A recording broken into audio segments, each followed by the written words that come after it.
آج press conference بھی کی گئی, میڈیا کے ساتھ گفتگو کی گئی ہے عطا تارڑ صاحب کی جانب سے, اور ان کی جانب سے کہا گیا ہے کہ بہت سارے فیک اکاؤنٹ بنائے جاتے ہیں, جھوٹے اکاؤنٹ بنائے جاتے ہیں ٹویٹر پر خاص طور پر, اور ان کے ذریعے ریاست مخالف پروپیگنڈا کیا جاتا ہے, اور ان کی جانب سے کہا گیا کہ پی ٹی آئی ایسا کر رہی ہے. کیا کہیں گے آپ؟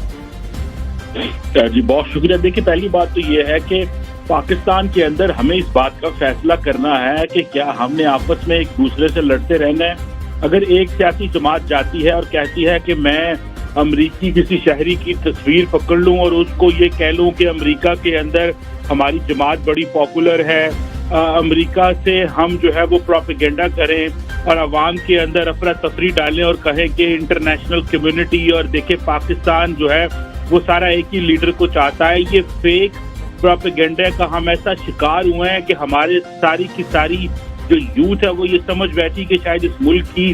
ترقی کا کوئی راستہ نہیں ہے. دیکھیں یہ جو فیک پروپیگنڈا یا فیک اکاؤنٹ ابھی حال ہی میں کچھ پتہ چلے ہیں